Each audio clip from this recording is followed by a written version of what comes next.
Hey guys, this is accountant Deja Mary here, and in today's video we are going to discuss how to get your business out of debt in 4 simple steps. Simplicity is key here, guys, so if you prioritize these 4 steps, you can get out of debt fairly quickly.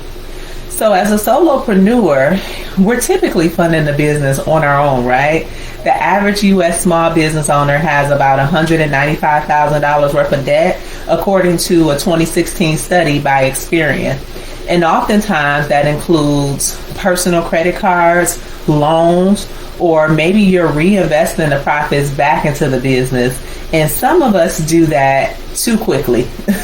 And then at certain times of the year, we end up falling behind on payments because the funds either aren't available or we've spent them all, right? We spent them all on what we thought would be an investment when really it should have been profit that should stay in the business for months of feast and famine.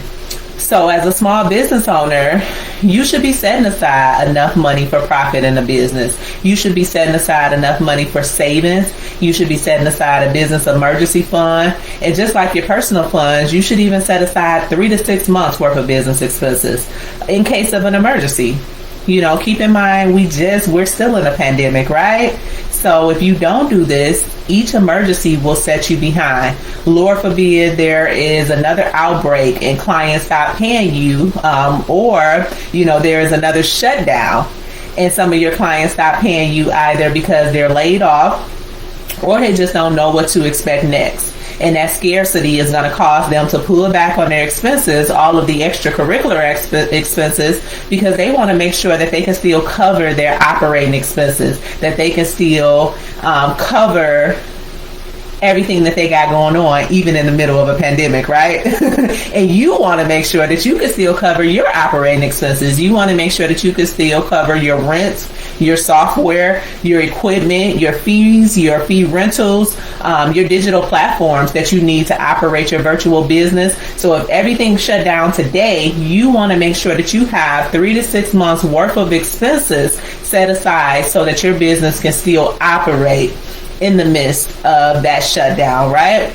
So in today's video, we're going to talk about it. We're going to talk about how to get your business out of debt in 4 steps, because if you are in debt right now, let me just tell you that you are not alone, especially during this season that we're in. So before I get into everything, if you guys are new to me, I just want to say, hey, hi, and welcome to my network. My name is Deja Mary, and I am an accountant and debt relief strategist, and I help small business owners to eliminate debt and grow their income to 6 figures and beyond, so that they can experience financial freedom, financial peace, and qualify for whatever they want, whenever they want, with super low payments.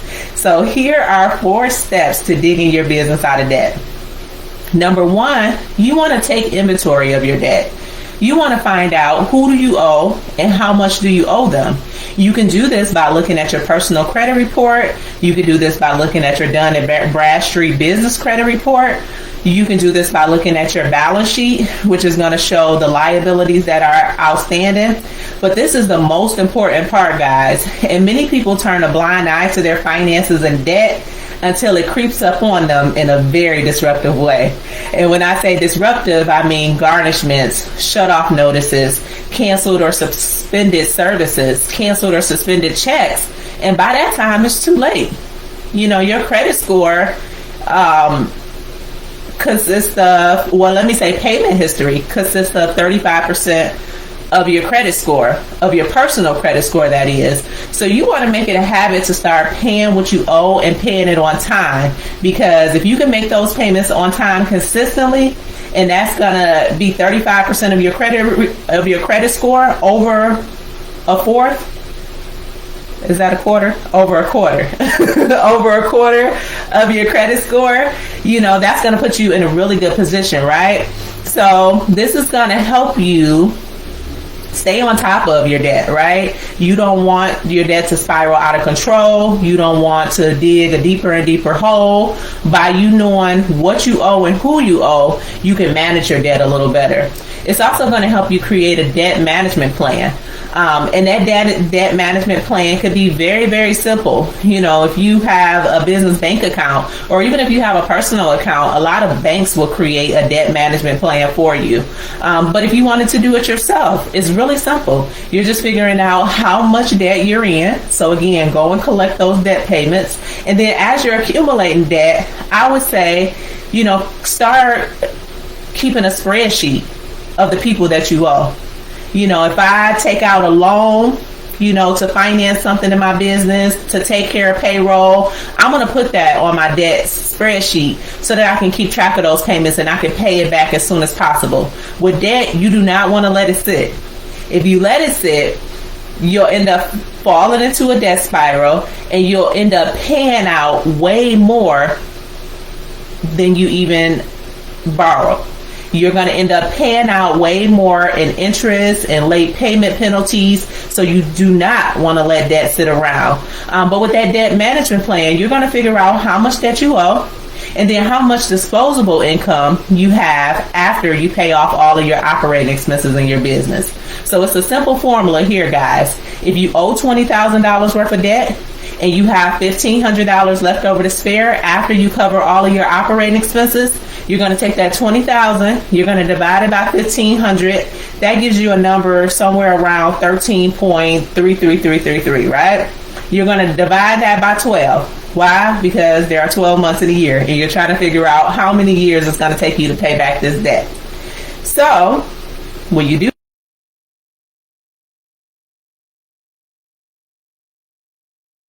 divide that by 12 and you get 1.11111. So that means that within 13, 14 months max, you'll be able to pay down this debt. Now looking at it like that, if I take this $1,500 and I put it towards my debt, I'll be able to get out of debt within 14 months. I'll be able to get out of debt within a year. That's very quick.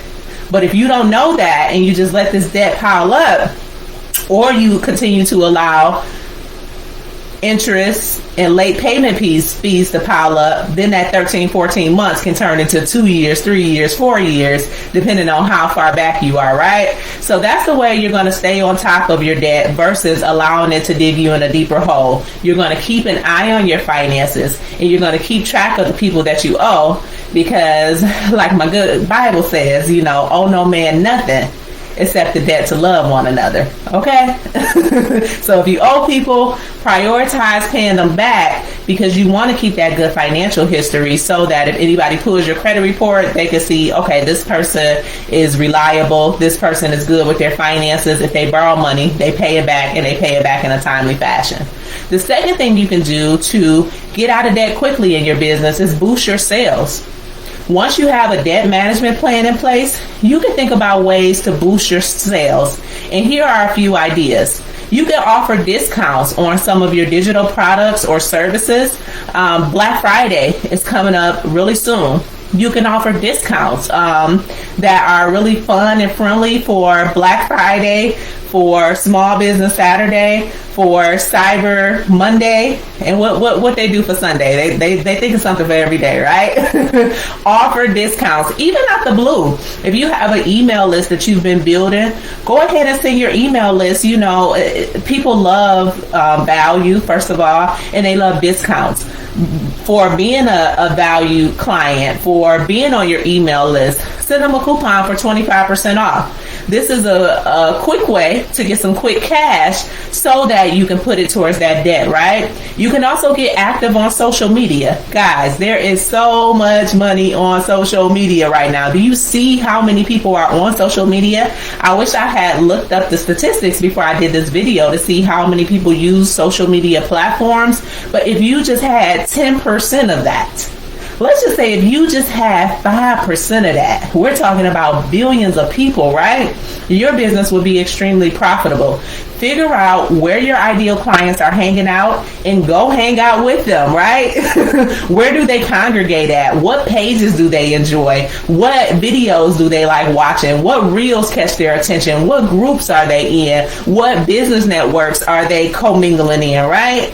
Figure out where your target audience is and present your product, and you won't have to worry about being salesy because they're going to come to you if it's a need or if you offer a solution to the problem that they currently have, right? Consider raising your prices. Oftentimes when I talk to people, their prices are way too low. For the value that you offer as a coach or consultant, for the value that you offer to your clients, you know, if you are helping someone add $10,000 to their revenue each month or even each year, right? $20,000, $50,000, $100,000, what do you look like charging $100 for a digital platform when you're going to help them add an additional $50,000 to their revenue? That number does not equate, right? Charge more for your services. I like to think about value-based pricing.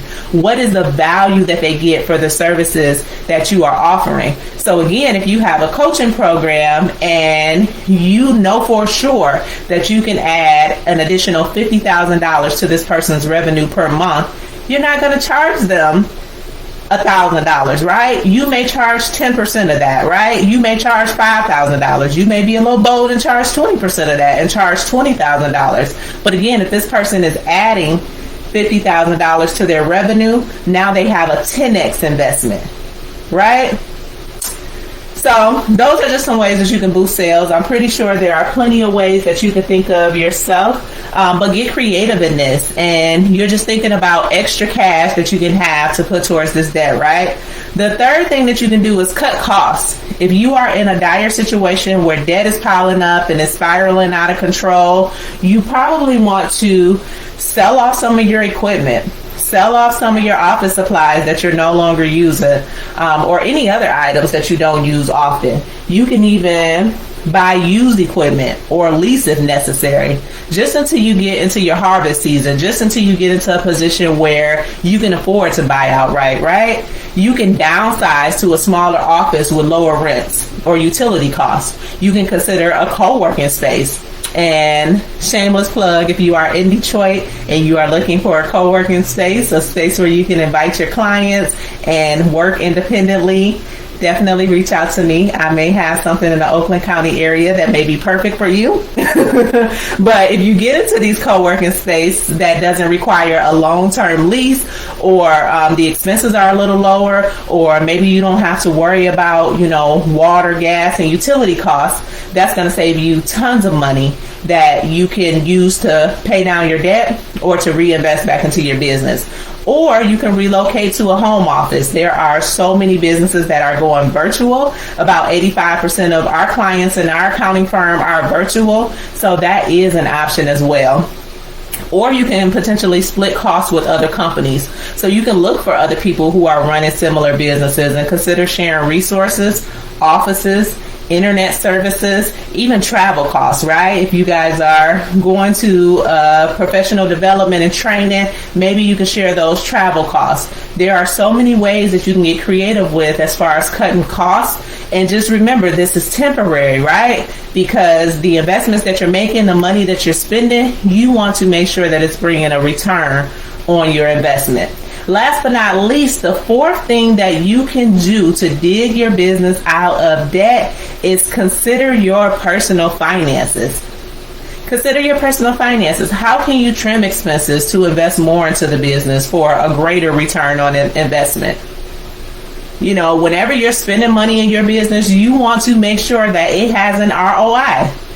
There should be a return on investment. So if I'm going to invest into this coach, how much income am I expecting to come back from this investment? If I am going to buy this piece of equipment, how much income am I expecting to generate from this piece of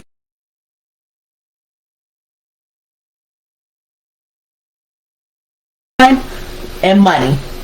That's what you want to think about when you're investing in your business. How can it either save me time, which is going to save me money, right? Because it's going to take me less time to do the thing that I need to do or that I need to pay somebody else to do. Or how can it make me money, right? So for instance, I haven't gotten my nails done in so long, y'all. I really only get them done when I'm, going to a special event. And while some people might be like, girl, treat yourself, go get your nails done. For me, It's like I want to take my money and I want to maximize it as much as possible. So why go get my nails done every 2 weeks? My nails are perfectly fine. I have pretty nails. They grow really fast. Why go and get my nails done every 2 weeks? You go into the nail shop, you end up spending about $75, if not more, right? So that's $150 a month that I can invest back into my business. Now you might be thinking like, $150, what is that going to do for you? Well, for me, $150 could buy me 40 hours worth of labor. What can 40 hours worth of labor do for me? A lot, especially if that person is doing money generating activities, especially if the activities that I'm assigning them to is bringing in the business money. That means that if I'm already working 40 hours per week, let's just say 4, 8, 12, 16, that's 160 hours per month. To add an extra 40, that's 200 hours per month. What could you do with the extra 40 hours in your business? Like, how much more marketing could you do? How much more outreach could you do? How much more tasks could you take on? How much more workflow could you take on? Because now you have a larger capacity. So you want to think about that, when you're spending money, whether it be personal or business. Is this going to bring a return on my investment, or can I use my money in a different way to maximize my income, my savings, and pay down debt? So the extra income that you generate can be used to pay down your debt faster. An investment into your business or even your personal development could grow exponentially faster than the stock market. But it all depends on the work that you're willing to put in. So, moral of the story, guys, debt is a necessary part of running a small business, whether it be through a business loan, line of credit, or a business credit card. Debt can help your company hire new employees, purchase equipment, and finance growth. But too much debt can stifle cash flow and put your business at risk. And the less you owe, the more you have to reinvest into your business. And remember, an investment into your business could grow exponentially faster than even putting it in the stock market, right? So if your personal or business finances are spiraling out of control, I recommend that you do something about it ASAP. Remember, the longer that you let debt sit, the more debt you will end up paying. So again, if your personal and business finances are spiraling out of control, we should chat. I want you to use the link in the description of this video to schedule a debt management call where we can discuss how you can get out of debt within a matter of months so that you can focus on building your credit, which will help you qualify for whatever you want, whenever you want, with super low payments, and growing your business income to 6 figures and beyond so that you have financial stability and financial peace, all the while being able to live comfortably and enjoy an abundant lifestyle. Were these tips helpful? Let me know in the comments below. I hope it was helpful. And until the next video, be blessed.